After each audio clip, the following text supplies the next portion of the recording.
Hello my dear students, my name is Anil Sharma and I welcome you to my YouTube channel. Video lecture number 4 में हम exercise के numericals कर रहे थे। कुछ एक्सरसाइज के न्यूमेरिकल्स किए। आज के वीडियो लेक्चर में हम लोग सारे एक्सरसाइज के न्यूमेरिकल्स खत्म कर देंगे। सो बने रहिएगा टिल द एंड। सारे एक्सरसाइज के न्यूमेरिकल्स अच्छे से समझ गया। एक और चीज, सारे न्यूमेरिकल्स नोटबुक में लिखने के बाद एक बार खुद से प्रैक्टिस करना। ये चैप्टर के न्यूमेरिकल्स बहुत ही इजी है।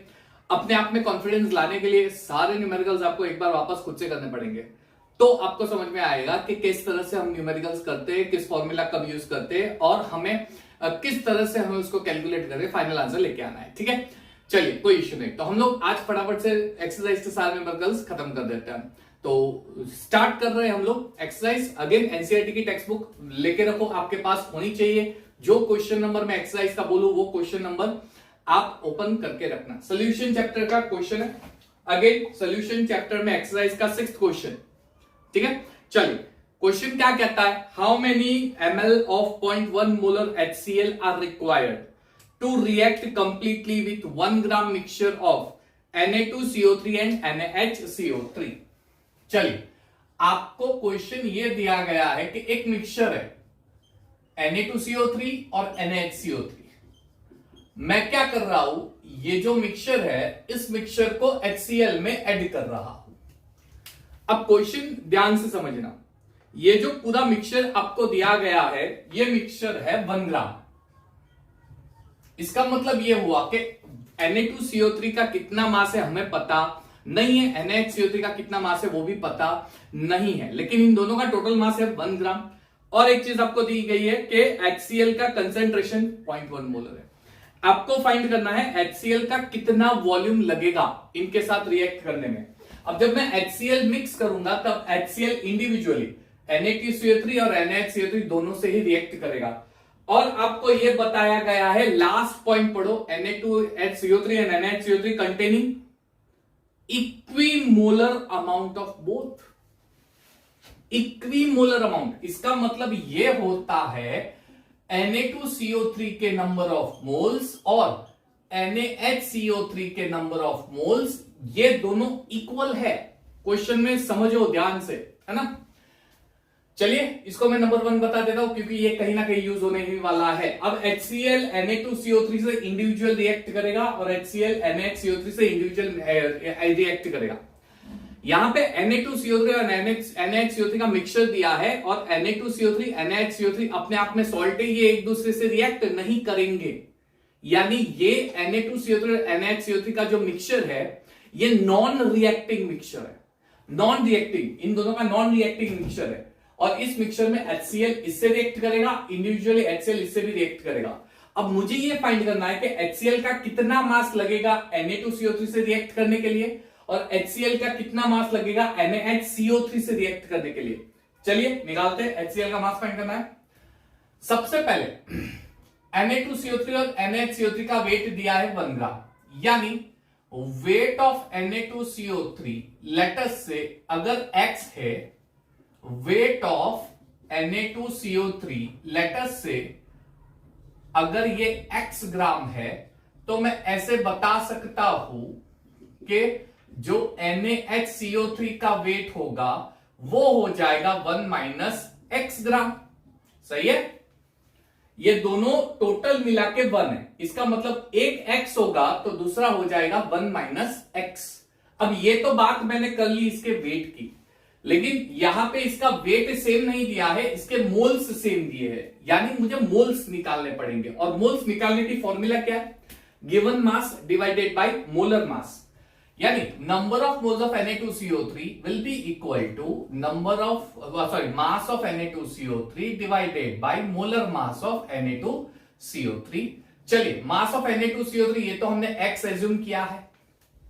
अब उसका मोलर मास निकालो Na2CO3 का। Na23 2 जा 56, चलो सॉरी 46 प्लस 12 58 और ये 30 16 3 48 और 50 काउंट कर लो कितना होता है 46। मेरे ख्याल से Na2CO3 का 106 ग्राम, 106 है ना, तो ये हो जाएगा 106। ये क्या है, number of moles of Na2CO3। ये आया है number of moles of Na2CO3। ऐसे ही हम लोग फाइंड करेंगे number of moles of NaHCO3। चलिए क्या होता है, given mass of NaHCO3 divided by molar mass of NaHCO3। चलो गिवन मास कितना है भाई, 1 माइनस x ग्राम है। इसका मोलर मास निकालो, 23 प्लस 1 24, 24 प्लस 12 36, 36 प्लस 48 36 और 48 यानी 84 ग्राम। तो ये हो जाएगा 84 हो गया।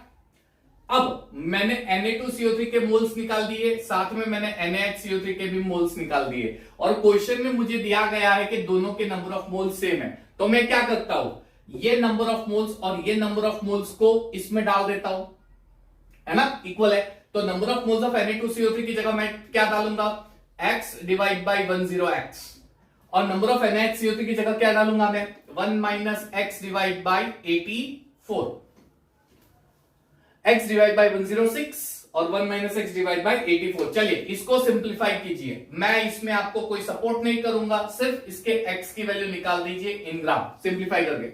सिंप्लीफाई करना बहुत इजी है, इसको 85 यहां मल्टीप्लाई कर दो, ये मल्टीप्लाई और सिंप्लीफाई कर दो पूरा, ठीक है। x की वैल्यू आपको निकालनी है, x कैलकुलेट कर दो पूरा कैलकुलेट करो, ठीक है। आंसर आएगा 0.558 ग्राम, हो गया 0.558 ग्राम। अब सही मायने में ये जो x है ये एक्चुअली क्या है, ये x है Na2CO3 का मास। देयरफॉर मैं ऐसे लिखूंगा, weight of Na2CO3 is equal to 0.558 gram. ध्यान से देखना बच्चों।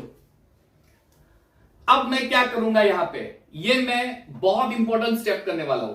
यहां पे मैं 11th स्टैंडर्ड के मोल कॉन्सेप्ट का यूज करूंगा। 11th स्टैंडर्ड का जो मोल कॉन्सेप्ट है वो क्या है, मोल कॉन्सेप्ट में स्टोक्योमेट्री में हम लोग कर रहे थे एक रिएक्शन, एक लिख रहे थे रिएक्शन, और रिएक्शन में रिएक्टेंट के मोल्स, प्रोडक्ट के मोल्स, है ना, स्टोक्योमेट्री रिलेशन बना रहे थे। और उस स्टोक्योमेट्री रिलेशन के हिसाब से एक का मास दिया है दूसरा फाइंड कर सकते हैं, एक का वॉल्यूम दिया है वॉल्यूम फाइंड कर सकते थे, मोल्स मास, तो मास मास मास वॉल्यूम वॉल्यूम वॉल्यूम के रिलेशंस आप फाइंड करते थे, वो यहां पे यूज करेंगे। इसका मतलब ये हुआ कि Na2CO3 की HCl से जो रिएक्शन हो रही है वो हमें लिखनी पड़ेगी। चलिए लिखते हैं, अगर मैं Na2CO3 को HCl में डालूंगा, ये रिएक्ट होके NaCl से बना देगा 2 moles of NaCl, CO2 gas निकलेगा प्लस H2O, हो गया ठीक है।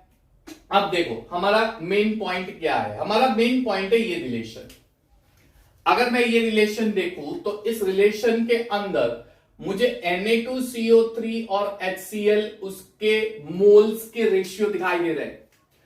अगर मैं इस रिलेशन को ध्यान से देखूं तो मुझे यह पता चलेगा कि 1 मोल Na2CO3 के लिए मुझे रिक्वायर्ड होता है 2 मोल HCl, ठीक है। 1 मोल Na2CO3 के लिए मुझे रिक्वायर्ड होता है 2 मोल ऑफ HCl, सही मायने में, ठीक है। अच्छा 1 मोल क्या इंडिकेट करेगा, 1 मोल इंडिकेट करता है मोलर मास, 1 मोल इंडिकेट करता है मोलर मास। तो मैं ऐसे बोल सकता हूं कि HCl का अगर मैं 106 ग्राम लेता हूं तो उस कंप्लीट 106 ग्राम से रिएक्ट करने के लिए Na2CO3 के 106 ग्राम को कंप्लीट रिएक्ट करने के लिए 2 इंटू 36.5 ग्राम HCl रिक्वायर्ड होता है। 36.5 HCl का मोलर मास है, 1 मोल का मास है, यहां पे 2 मोल है। अगर 1 मोल का मास 36.5 है, 2 मोल का मास मल्टीप्लाई बाई 2 कर देंगे, है ना। यहां पे Na2CO3 का मोलर मास 106 ग्राम, 1 मोल का है, ऑलरेडी 1 मोल दिया है तो 1 मोल का ही मास लेंगे।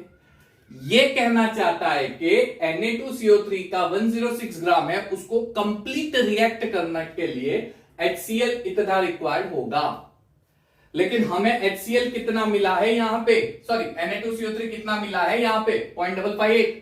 तो अगर मैं Na2CO3 0.558 ग्राम लेता हूं तो उसके साथ HCl को रिएक्ट करने के लिए टोटल HCl कितना रिक्वायर्ड होगा, यानी मुझे Na2CO3 को कंप्लीट कंज्यूम करना है, पूरा कंज्यूम करना है, उसके लिए HCl कितना रिक्वायर्ड होगा वो निकालेंगे। तो इसका मतलब HCl जो है वो Na2CO3 से रिएक्ट होगा तो कितना मास रिएक्ट होगा, therefore weight of HCl required, it is equal to 2 into 36.5 into 0.558 divided by 106, This is the weight of HCl required completely to react with Na2CO3. समझ में आ रहा है? कंप्लीट रिएक्शन करने के लिए इतना रिक्वायर्ड होगा HCl। निकालो जो भी यहां पे मिलता हो आपको, आंसर निकालो। 2 इंटू 36.5 इंटू 0.558 डिवाइड बाई 106 निकालो। क्या आंसर आया? 0.384 ग्राम। इसका मतलब 1 ग्राम में जितना भी Na2CO3 होगा उसको कंप्लीटली रिएक्ट करने के लिए हमें इतने ग्राम HCl रिक्वायर्ड है। अच्छा, ये कहानी तो हो गई Na2CO3 की। अब HCl NaHCO3 से भी तो रिएक्ट हो रहा है ना? अब NaHCO3 1 ग्राम में NaHCO3 कितना है, इसको मैं नंबर 1 दे देता हूं। तो वेट ऑफ NaHCO3 ये हो जाएगा 1 माइनस एक्स, इसका मतलब 1 माइनस 0.558 निकाल दो। ठीक है, 1 माइनस 0.558, चलो माइनस करो 0.442 ग्राम, 0.442 ग्राम हो गया। ठीक है, अब वही कहानी देखो क्या क्या मैंने सबसे पहले Na2CO3 NaHCO3 के मोल्स सेम है तो उनका यूज करके Na2CO3 का मास निकाला और NaHCO3 का, तो मुझे पता चल गया कि 1 ग्राम में Na2CO3 का कितना मास होगा 0.558 और बाकी का जो 1 ग्राम में मास है वो किसका होगा NaHCO3। अब HCl इंडिविजुअली दोनों से रिएक्ट कर रहा है क्योंकि ये नॉन रिएक्टिंग मिक्सचर है। अच्छा, Na2CO3 से कितना कैसे रिएक्ट करेगा तो इस रिएक्शन के हिसाब से हमने देख लिया। अब वो तो हमें पता चल गया कैसे रिएक्ट करेगा, तो HCl कितना रिक्वायर्ड है वो निकाल देते। कितना रिक्वायर्ड है तो हम स्टोइकियोमेट्रिक रिलेशन निकाल देते, 1:2 रेशियो मिल गया। अब मैंने मोलर मास का यूज कर दिया, 1 मोल का मास ये होता है, 2 मोल का मास ये होता है, यानी इतने ग्राम कंप्लीटली रिएक्ट करने के लिए मुझे इतना HCl रिक्वायर्ड है। तो 1 ग्राम में कितना Na2CO3 है ये, उसमें HCl कितना रिक्वायर्ड हो गया मैंने निकाल दिया। वही कहानी NaHCO3 से करेंगे, पहले रिलेशन लिख देते हैं। चलो NaHCO3 प्लस HCl, चलिए रिएक्शन क्या होगी, NaCl बना देगा, H2O बनेगा और CO2 बनेगा। ठीक है, चलिए अब रिलेशन मोल रेशियो NaHCO3 और HCl उसका मोल रेशियो क्या दिख रहा है इक्वेशन में, 1:1 का रेशियो दिख रहा है। यानी अगर मुझे 1 मोल NaHCO3 दिया है तो उसको कंप्लीटली रिएक्ट करने के लिए HCl 1 मोल रिक्वायर्ड होगा। 1 मोल यानी इसका मोलर मास, और इसका मोलर मास होता है 84 ग्राम, उसको कंप्लीटली रिएक्ट करने के लिए 36.5 ग्राम रिक्वायर्ड होगा। लेकिन इक्वेशन में जो NaHCO3 है उसके 1 ग्राम में 0.442 ग्राम जितना NaHCO3 है, उसके लिए HCl कितना रिक्वायर्ड है, उसके लिए HCl कितना रिक्वायर्ड है। तो यहां से अब मुझे मिलेगा वेट ऑफ HCl जो रिक्वायर्ड होता है। ठीक है, चलिए कितना रिक्वायर्ड होगा मल्टीप्लाई कर लो, क्रॉस मल्टीप्लीकेशन करके निकालना होगा। 36.5 multiply by 0.442 into divide by 84, 36.5 multiply by 0.442 divided by 84। चलो वेट ऑफ HCl, अच्छा दिख रहा है साइड पे, यहां साइड पे आपको आई होप दिख रहा होगा, मैंने ज्यादा बार तो नहीं लिखा है। ओके गुड, चलिए अब ये कैलकुलेट कर लो, इसको कैलकुलेट कर दो। ठीक है, इसको कैलकुलेट कर दो, समझ में आ रहा है क्या आंसर आया, 0.192 कैलकुलेट कर लो। ठीक है, 0.192 ग्राम। अब ध्यान से देखो, अभी भी हमारा क्वेश्चन हाफ है, अब ध्यान से देखो 1 ग्राम मिक्सचर था, उसमें Na2CO3 भी था, NaHCO3 भी था। Na2CO3 को कंप्लीटली रिएक्ट करने के लिए मुझे रिक्वायर्ड है कितना HCl, कैलकुलेशन ये रहा 0.384 ग्राम, और उस 1 ग्राम में जो NaHCO3 है उसको कंप्लीटली रिएक्ट करने के लिए कितना HCl रिक्वायर्ड है 0.12, यानी अब टोटल HCl का वेट कितना होगा, टोटल HCl का वेट कितना होगा, ये 0.348 प्लस 0.192। चलिए समेशन कर दो, 4 और 2 6, 8 और 9 और 8 17, क्लियर, 3 4 5, 0.576 हो गया, 0.576 ग्राम HCl का वेट निकल गया। अब देखो HCl का वेट मिल गया, HCl का कंसंट्रेशन क्वेश्चन में कितना दिया है 0.1 मोलर, वॉल्यूम निकालना है, मोलारिटी की फॉर्मूला, तो molarity is equal to weight of HCl divide by molar mass of HCl multiply by volume in litre, है ना। मोलारिटी कितनी दी है 0.1। अच्छा वॉल्यूम निकालना है तो वॉल्यूम यहाँ पे लेके आते हैं। चलो volume in litre is equal to weight of HCl कितना है 0.576 ग्राम, मोलर मास कितना होता है 36.5, मोलरिटी कितनी दी है 0.1, वॉल्यूम निकाल दो लीटर में आएगा, लीटर में आएगा 0.157 लीटर, 0.157 लीटर। कितने सारे कॉन्सेप्ट यूज हुए, कितने सारे कॉन्सेप्ट यूज हुए। मोलरिटी की फॉर्मूला यूज हुई, ठीक है, मोल्स की फॉर्मूला यूज हुई, given mass upon molar mass, mole concept का स्टोइकियोमेट्रिक रिलेशन यूज हो गया, वहां से निकाला। समझ में आ रहा है? ये सम गुजरात बोर्ड स्टूडेंट्स के लिए बहुत इंपॉर्टेंट है 4 मार्क के लिए, वेरी इंपॉर्टेंट सम 4 मार्क के लिए, गुजरात बोर्ड के लिए, ठीक है। अच्छा जितने भी सीबीएसई दिल्ली बोर्ड वाले हैं ये पूरा पूछ सकते हैं, आपके लिए भी बहुत इंपॉर्टेंस है, लेकिन इस चीज को ये लोग टुकड़े टुकड़े में भी पूछ सकते हैं, यानी ये क्वेश्चन बेहतरीन क्वेश्चन में गिना जाएगा। बहुत सारे कॉन्सेप्ट आ रहे हैं, समझ में आया? बढ़िया कॉन्सेप्ट है, बढ़िया, बहुत बड़ा सम है, लेकिन सम अगर आप देखने जाओ तो न्यूमेरिकल जो है वो फॉर्मूला बेस्ड है, कॉन्सेप्ट फॉर्मूला यहां होनी चाहिए, कॉन्सेप्ट बाकी तो सब सेम है, ठीक है। पूरा क्वेश्चन लिख दो, पॉज कर लो और लिख दो, फिर हम चलते हैं नेक्स्ट फटाफट से। चलिए नेक्स्ट क्वेश्चन, फटाफट से नेक्स्ट क्वेश्चन पे चलते हैं। निकालो एक्सरसाइज का 2.26 निकालो फटाफट से, चलो 2.26 एक्सरसाइज में क्वेश्चन पढ़ो, क्वेश्चन पढ़ो क्या है। चलो क्वेश्चन ये है कि if density of some lake water is 1.25 gram per ml and contains 92 ग्राम, एक लेक वाटर है उसकी डेंसिटी दे दी है, उसमें 92 ग्राम ऑफ सोडियम आयन है। चलो मास ऑफ सोडियम आयन दे दिया है, W ऑफ सोडियम आयन कितना है 92 ग्राम, चलिए बढ़िया है पर किलोग्राम ऑफ वाटर, वाटर का वेट पर किलोग्राम यानी 1000 ग्राम, चलिए बढ़िया। Find out the molarity of Na+।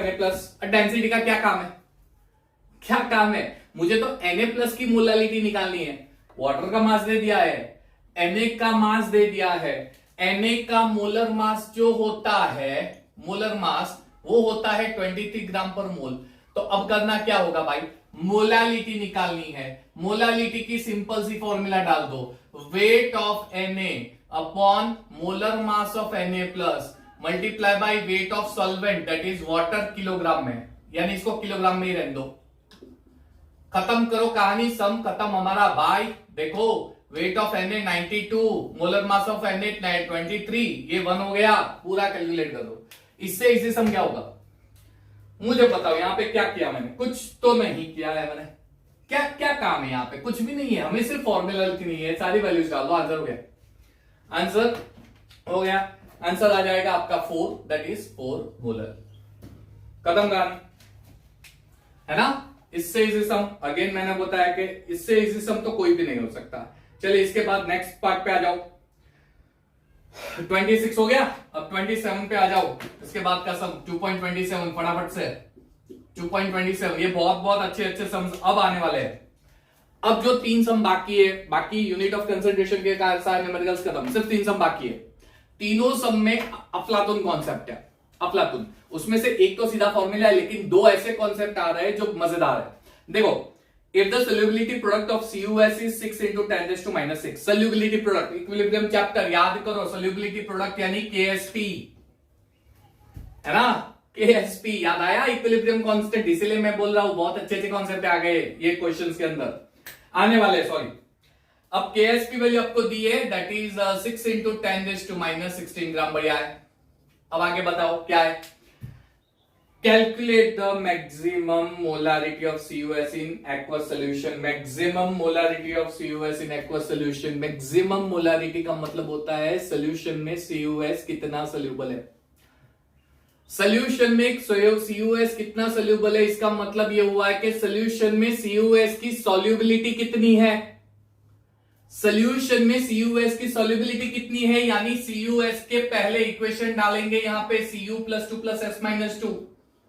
Solubility होता है the concentration in given volume 1 litre, यानी सोल्युबिलिटी मोल पर लीटर ही, यानी कंसंट्रेशन ही होता है। मान लीजिए मुझे पता नहीं ये कितना आयन प्रेजेंट है, ये कितना आयन प्रेजेंट है, मान लीजिए ये S मोल पर लीटर है, ये S मोल पर लीटर है। भाई मैंने क्या किया, कुछ नहीं, इक्विलिब्रियम चैप्टर का कॉन्सेप्ट यूज किया। S is the solubility, that is concentration of given ion और concentration of given solid substance. क्या यूज किया, वही क्या ना। अच्छा, KSP ये सॉलिड फॉर्म में होता है और ये एक्वस फॉर्म में होता है। सॉलिड फॉर्म होगा तो सॉलिड की, प्योर सॉलिड की डेंसिटी कभी चेंज नहीं होगी, कंसेंट्रेशन भी चेंज नहीं हो गया, तो उसको तो हम निग्लेक्ट करते हैं। बचा क्या, KSP is equal to concentration of Cu plus 2 into concentration of S minus 2, Cu plus 2 की solubility S minus 2 की S, KSP कितना दिया है 6 into 10 raised to minus 16 is equal to S square, यानी S is equal to under root of 6 into 10 raised to minus 16। हो गया, सम खत्म। This is the maximum amount that is present in the solution। इतना solution में present है 6 into 10 raised to minus 16, है ना। 6 का स्क्वायर रूट 2.45, 10 raised to 16 हो जाएगा 10 raised to minus 8। खत्म, डन, है ना। हुआ 2.27, क्लियर है। चलिए 2.28 फटाफट से। 2.28, calculate the mass of aspirin in acetonitrile when 6.5 gram of aspirin is dissolved in 450 gram of acetonitrile। किसका प्रोपोर्शन ज्यादा है, 450 ग्राम एसिटोनाइट्राइल सॉल्वेंट। किसका प्रोपोर्शन लेस है, एस्पिरिन सॉल्यूट। दोनों का वेट दे दिया है। वेट ऑफ एस्पिरिन इसको मैं ए से लिख देता हूं, ये कितना है 6.5 ग्राम। चलिए वेट ऑफ एसिटोनाइट्राइल उसे मैं AN से लिख देता हूं, एसिटोनाइट्राइल।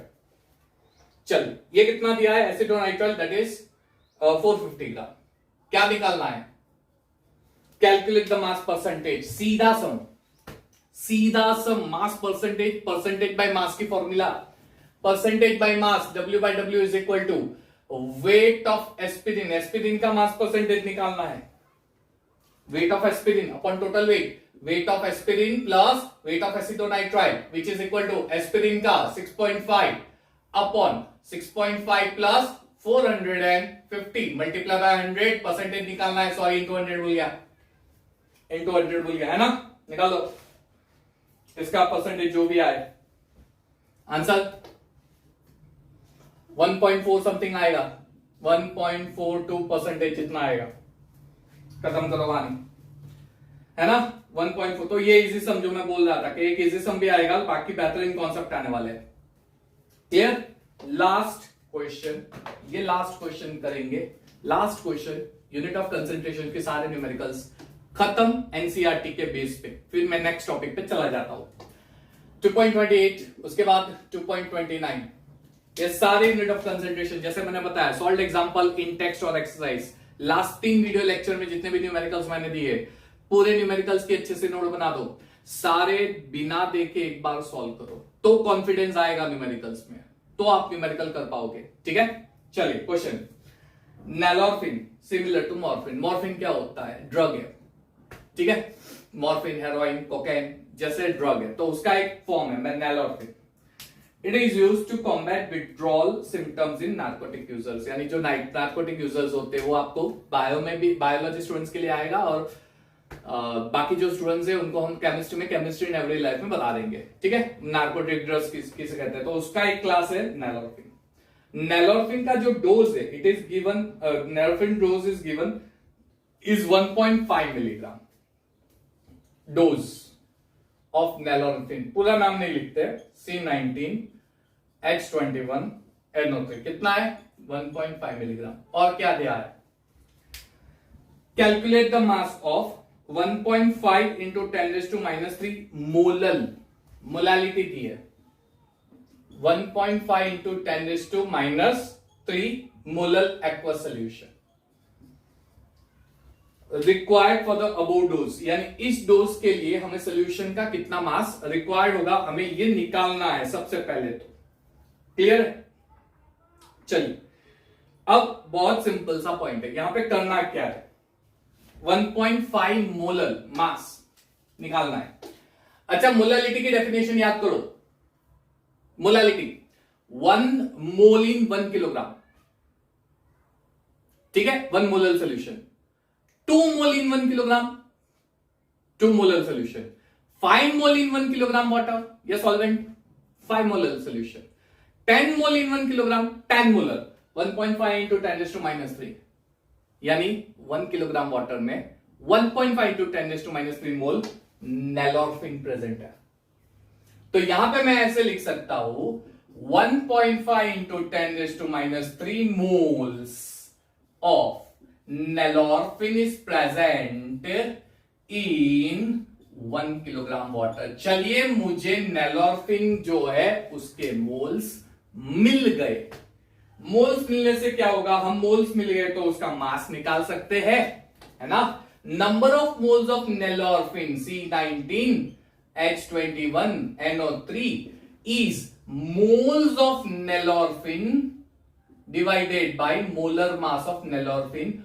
मास निकालना है, mass of nalorphine is equal to moles, ये मोल्स है 1.5 into 10⁻³ into molar mass. Formula दे दी है 19 into carbon, 21 into hydrogen plus nitrogen plus 3 into oxygen. 19 into 12, 21 into 1, nitrogen का 14, ऑक्सीजन का जो भी आएगा वो, ठीक है।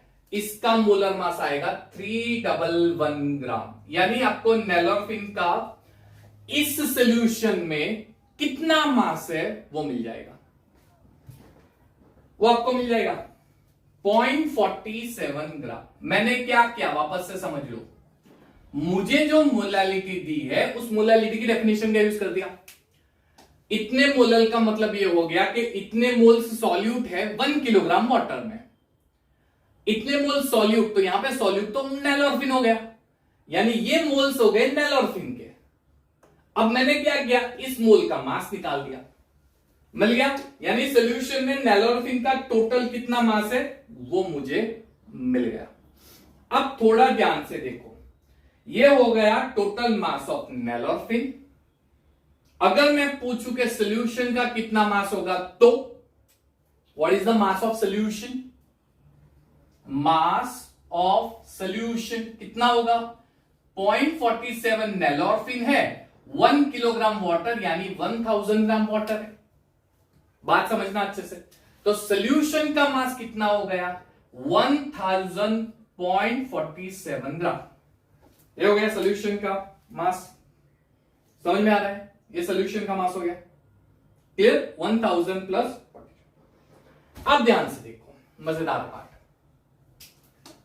मैं ये बोलूंगा कि मुझे जो नेलोरफिन का यहां पे मास मिला है 0.47 ग्राम, ये मास जो है ये टोटल 1000.47 ग्राम सॉल्यूशन में प्रेजेंट है। यानी इतना सॉल्यूशन बनाना है, 1000.47 सॉल्यूशन बनाना है, इतना डोज बनाना है, 1000.47 डोज बनाना है सॉल्यूशन का, तो 0.47 ग्राम नेलोरफिन रिक्वायर्ड है। मुझे 1.5 मिलीग्राम नेलोरफिन दिया है, तो 1.5 इंटू 10⁻³ ग्राम का डोज बनाना हो तो सॉल्यूशन का कितना मास चाहिए, हो गया आंसर। इतने सॉल्यूशन का डोज बनाना हो तो ये नेलोरफिन का मास रिक्वायर्ड है। मुझे नेलोरफिन दिया है 1.5 मिलीग्राम, तो उसका मास लेके उससे कितना डोज मिलेगा, यानी कितना डोज बनेगा, वही तो हमें चाहिए। How much dose, what is the dose, है ना। तो ये आंसर अब मल्टीप्लाई कर दो, क्रॉस मल्टीप्लीकेशन, ठीक है। यहां पे करके दिखा देता हूं, चलो क्रॉस मल्टीप्लीकेशन कर देता है। 1000 multiply by 1.5 into 10⁻³ divide by 0.47, answer आएगा 3.2 gram of dose is obtained. अगर मैं नेलोरफिन, सॉरी 0.47 सही से नहीं लिखा है, अगर मैं नेलोरफिन 1.5 मिलीग्राम लूंगा तो मुझे उसमें से जो डोज मिलेगा वो 3.2 ग्राम।